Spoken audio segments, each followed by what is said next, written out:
Hey, what's going on, class? In this video, I'll be discussing recent trends and the impact of social and digital media on the sport world and industry. Sorry. So, while researching for this assignment and kind of just thinking about certain things that I've seen and kind of things that have happened to certain athletes or teams on social media, we kind of talk about a lot of how social media can be good and useful for programs, teams, and athletes to engage with fans, with supporters, with a large number of people at a very quick time. But we don't often talk about the negatives of that, or the possible negatives that social media can bring for athletes and for teams in general. Recently now, I think everyone knows that social media can be used for a number of things. Social media can be used to get information out, to connect, to broadcast certain things. It's also now used for news as a news outlet, and things like that, and that goes for the sport world as well. Many people, you don't have to necessarily sit down and watch Sports Center or ESPN to get your sport news anymore. There's a lot of outlets for that. One of them being Bleacher Report. One of them, Instagram. Every part of ESPN has a Instagram account. So the NBA on ESPN, they have an Instagram account. The NFL, NCAA college football, college basketball, it all has their page for Instagram. And they all use their page for news, for certain trends happening in their respective leagues, and certain things had to do with, the league in general, and with players and athletes in that league. And there lies kind of challenges, I would say. To begin with, athletes, we already know, deal with a lot of, criticism at all times at a high level.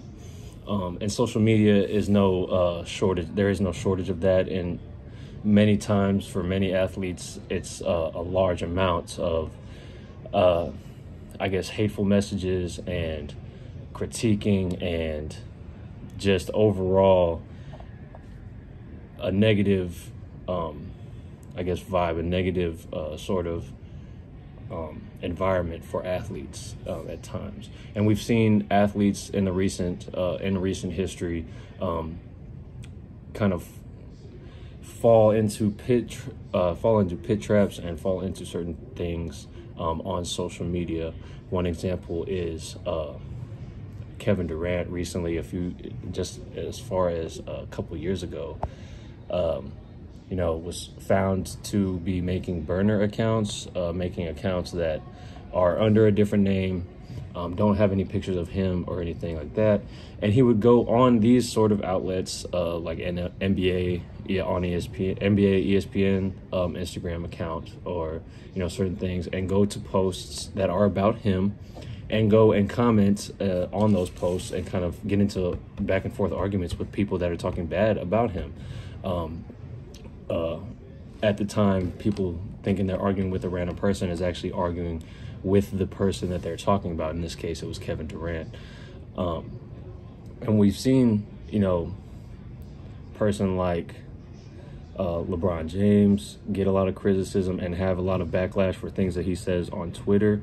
And we're seeing this a lot more and more nowadays with athletes. Drew Brees also fell victim to that. So as well as a positive, as much as this can be a positive for athletes and for teams, it can also be a negative, and it can also be, a dangerous and toxic environment for athletes.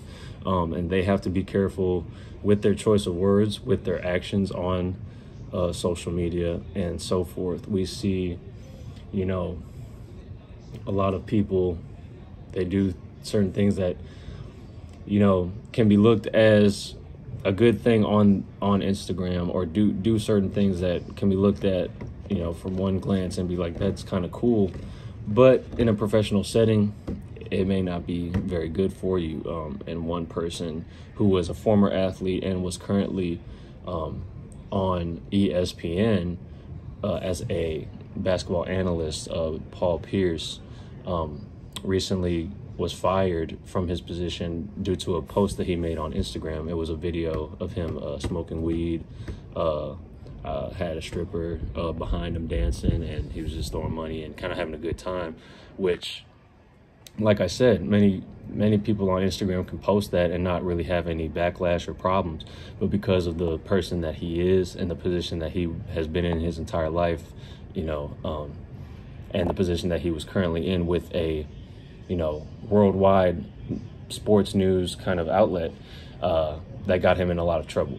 So, like I said, there's negatives, there's pitfalls, there's things that athletes really have to be careful with moving forward. Now, talking about COVID, you know, how that impacted social media and I guess trends as far as athletes and teams and social media. You really saw a large, I guess, jump in the usage of social media in that time frame, with teams, players trying to continue to engage with fans and supporters.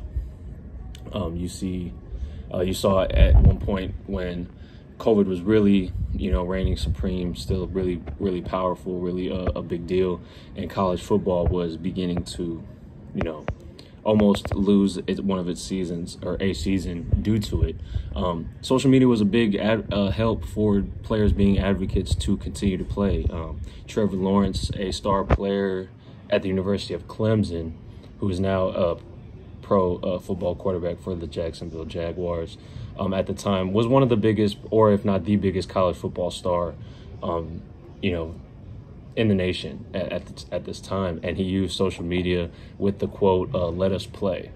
He did that on Instagram and on Twitter, with, you know, gaining a lot of support from fans, and every single player in the nation that wanted to play that year used that hashtag, and they put it on their Instagram, they put it on their Twitter and other social media platforms, and it really gained a huge following, and it helped them get a season to play. It was a shortened season. It was a very much non-traveling to across the country for games. It was much, everybody was playing in conference, but they weren't going to have a season. It was almost the nail in the coffin until that happened. So you know, that was just one of the major things that I remember and remember happening, and it was a big part of social media in college sports, and it really changed, you know, a lot of players' years that year in 2020.